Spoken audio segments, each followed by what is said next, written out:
सामरिक व पर्यटन की दृष्टि से महत्वपूर्ण भनूपली बिलासपुर बैरी रेलवे लाइन निर्माण कार्य तेज गति से चला हुआ है। गौरतलब है कि भनूपली बैरी रेलवे लाइन निर्माण के लिए अलग अलग कंपनियों को कॉन्ट्रैक्ट दिया गया है, जिनकी जिम्मेदारी टनल व पुल निर्माण, रेलवे ट्रैक बिछाना है। मगर ऐसे में रेलवे लाइन निर्माण कर रही एक कॉन्ट्रैक्ट कंपनी की बड़ी लापरवाही देखने को मिली और निर्माण के दौरान एनजीटी के नियमों को ताक पर रखते हुए सारा मलबा गोविंद सागर झील में डंप किया गया, जिसको लेकर प्रदूषण कंट्रोल बोर्ड बिलासपुर के अधिकारियों द्वारा संबंधित कॉन्ट्रैक्टर कंपनी को नोटिस भी भेजा गया और कंपनी के अधिकारियों द्वारा मलबा हटाने का आश्वासन भी दिया गया, जिसके बाद अभी तक मलबा न उठाए जाने पर प्रदूषण कंट्रोल बोर्ड के अधिकारियों द्वारा फील्ड रिपोर्ट व एनजीटी द्वारा आधारित फार्मूले के अनुसार संबंधित कंपनी पर 29,75,000 रुपये की जुर्माना रिपोर्ट बनाकर मेंबर सेक्रेटरी को भेजा गया।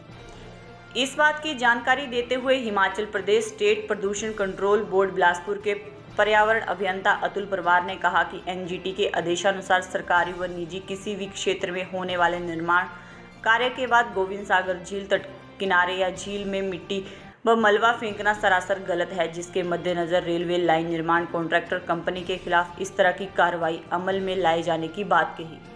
देखिए, भानुपल्ली से बेरी एक रेलवे लाइन प्रपोज्ड है, जिसका कंस्ट्रक्शन काम अभी चल रहा है। उसमें कई कॉन्ट्रैक्टर्स हैं, जो किसी के पास टनलिंग है, किसी के पास ब्रिजेस हैं, वायडक्ट हैं। तो उसमें से हमारी जो इस पूरी साइट की टाइम टू टाइम इंस्पेक्शंस होती रहती हैं। कॉन्ट्रैक्टर का भी ऐसा मैंडेट है कि जो भी खदान का काम होगा, खुदाई का काम होगा, उसमें जो भी मक मिलेगा उसको प्रॉपर प्रोटेक्शन मेजर्स लगा के जो है डंप किया जाएगा। प्रॉपर डंपिंग साइट जो चिन्हित होगी उसी पे डंप किया जाएगा। अगर वैसा नहीं करता है तो it is termed as a violation, क्योंकि आप समझेंगे अभी रिसेंटली हमारे प्रदेश ने बहुत ही भयंकर प्राकृतिक आपदा से जूझकर हम सब बाहर आए हैं और पॉल्यूशन कंट्रोल बोर्ड का एक बहुत ही इंपॉर्टेंट इन्वायरमेंटल प्रोटेक्शन के स्फीयर में एक दायित्व बनता है कि ऐसे कामों को रोकें। इसी संदर्भ में हमारा जो ऑफिस है, regional office Bilaspur, time to time inspections करता रहता है और ऐसा कोई भी इंस्टेंस जो मक डंपिंग आता है उसके अगेंस्ट संज्ञान लिया जाता है, नोटिस दिया जाता है। कोई भी वायलेटर होता है उसको टाइम दिया जाता है, कोई वायलेशन है तो उसको ठीक करने का। अगर वो ठीक नहीं करता है तो फिर पीनल एक्शन जो है वो बीच में काम में लाया जाता है। तो इसी संदर्भ में वन ऑफ द कॉन्ट्रैक्टर्स जो है उसने काफ़ी दिनों से मक डंपिंग कर रहा था, उनको एक नोटिस दिया गया, जिसके जवाब में उन्होंने कहा कि हाँ जी, हम 7 दिन में इसको हटा देंगे। परंतु पूरी बरसात का मौसम भी जो है ख़त्म हो गया, लेकिन उससे वो मक नहीं हटाया गया। इनफैक्ट वहाँ पे मक और ज़्यादा फेंक दिया गया।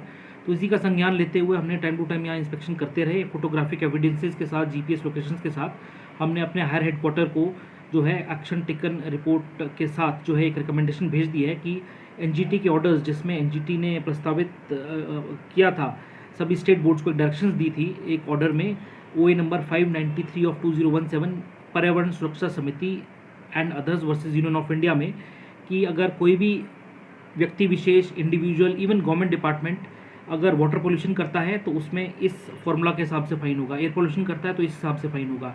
तो सिमिलरली ये जो इन्होंने अनसाइंटिफिक मक डंप किया है गोविंद सागर लेक में, ये कुछ बहके पानी में चला गया है, प्रोटेक्शन मेजर्स नहीं है, अभी भी सबमर्ज हो चुका है।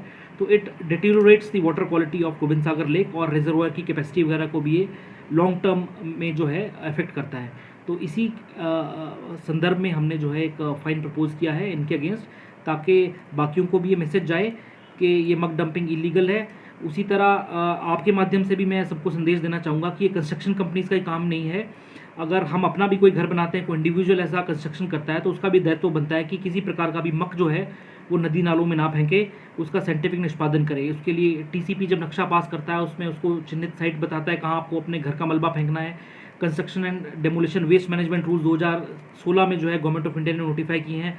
हर एक एमसी एरिया में, हर एक पंचायत एरिया में मक की जो है साइंटिफिक जो है निष्पादन होना है। तो अगर ये नहीं होता है तो फिर पोल्यूशन कंट्रोल बोर्ड उसमें रूल में आता है, टाइम टू टाइम अथॉरिटीज़ को, इंडिविजुअल्स को, एजेंसीज़ को, कंस्ट्रक्शन एंड डेवलपमेंट एजेंसीज़ को नोटिस देता है ताकि ये इन्वायरमेंटल कंप्लायंस हो सके। और अगर जो भी इसकी वायलेशन पाई जाती है, जैसा कि अभी हमने किया, कंटिन्यूड वायलेशन थी, तो हमें फिर ये रेगुलेटरी एक्शन जो है इसमें ये इनिशिएट करना पड़ा। फील्ड रिपोर्ट के मुताबिक, एनजीटी के ऑर्डर्स के मुताबिक एक फार्मूला दिया गया है, उसके मुताबिक कैलकुलेशन करके अपने हायर अथॉरिटी को प्रपोज किया गया है एक केस बना के कि लगभग 29,25,000 रुपये का फाइन, जो कि 78 डेज़ की वॉल्यूशन जो ऑन रिकॉर्ड पाई गई, उसके हिसाब से कैलकुलेट करके प्रपोज करके भेजा गया है।